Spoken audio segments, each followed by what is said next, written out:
Ակնհայտ է, որ ԿՊԱ-ականները առավոտյան բարձր վիտամինացված նախաճաշ են կերել եւ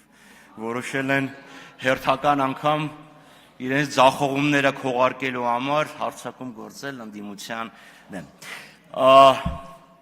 Գիտեք, պարոն Ռուբինյան, Կարլ ֆոն Կլաուզևիցը մի խոսք ունի, ասում է նվաճողը, սիրում է խոսել խաղաղության մասին, դրանով քողարկել, որպեսզի կարողանա առանց դիմադրության գրավել քո երկիրը։ Պարոն Քոչարյան, միգուցե դժգոհ եք, բայց Կլաուզևիցը ճիշտ է ձեզ չի ասում, բայց էլի հայտնի մարդ է։ Հենց որ միմիկան, էքսպրեսիան խնդրում եմ, գոնե իմ ելույթի ժամանակ մի քիչ մեղմել։ Այսինքն պարզ է ինչի է խաղաղությունից խոսում Ալիևը։ Պարզ է թե ինչի է խաղաղությունից խոսում նաև այսօրվա իշխանությունը ճակերտավոր, որովհետև կա երկու նվաճող, դրսից Ալիևը եւ ներսից քաղաքացիական պայմանագիրը, որը ժողովրդին խոստանալով Շուշի եւ Հադրութի դեօկուպացիա խաբեությամբ զավթել է իշխանությունը։ Այս հարցում իհարկե դուք միանման եք։ Պարոն Ռուբինյան, որ դուք մեջբերում անում եք, խնդրում եմ ամբողջական, огласите весь список, пожалуйста, որովհետև նույն Ալիևը իր այդ հոգեցունց եւ զգացունց ձեր ականջներին հաճո կամ աչքերին հաճո գրության մեջ եւս մեկ անգամ հիշատակել է, նշել է միջանցք բառը, իդեպ դա նշել է նաեւ թուրքական կազմակերպության Կաբալայում նշված է վերջինս դեկլարացիայի մեջ։ Հիմա անդրադառնալով ձեր հարցին, մի քանի Դուք ֆրակցիայի անունից եք շարունակում հիմա։ ֆրակցիայի մասին էլ չմոռանաք։ Էդ եմ ասում, հիմա կպցնում եք։ Այո, միաժամանակ ավելացրեք։ Մեր պահանջը բոլոր ճանապարհների միաժամանակյա ապաշրջափակում։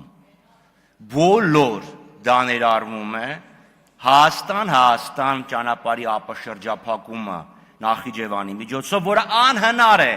քանի դեռ սադարակ երասխ երկաթուղին կամ անցումը կառուցված չէ,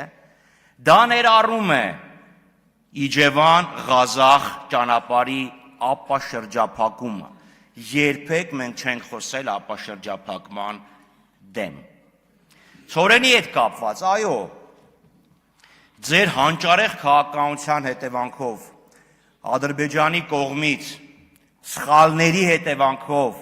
Ադրբեջանի կողմից Արցախի բռնազավթումի հետևանքով մեր ցորենի մատակարարումը առնվազն 20%-ը կորցրեցինք։ Եվ հիմա անկած դրսից փորձում եք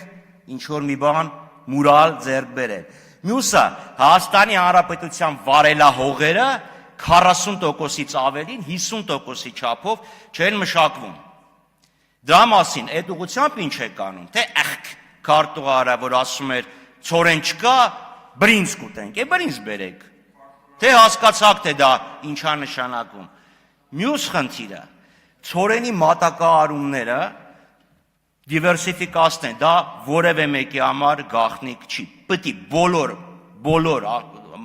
ապրանքները եւ արտահանման շուկաները դիվերսիֆիկացնեն, բայց սա ներկայացնել որպես ապաշրջափակում, դա անամոթ կեղծիք է։ Ադրբեջանը որևէ քայլ չի արել իր տարածքով դեպի Հայաստան մտնող գոնե մի կածան ապաշրջափակելու ուղղությամբ։ Գոնե մի կածան։ Իսկ Թուրքիայի հետ կապված Գեղարմանաշեց, 92 թիվներ, եթե չեմ սխալվում, մի կարճ ժամանակ Թուրքիան բացեց ճանապարհը,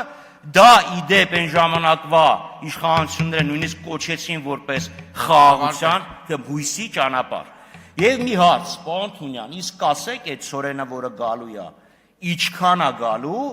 եւ ինչ գնով է գալու։ Այսինքն այդ ամբողջ հազարավոր տոննաների մեջ կարող է անկարծես մի բուր մեկը լցնի գրպանը գա, ասի դե տես։ Ավարտեք։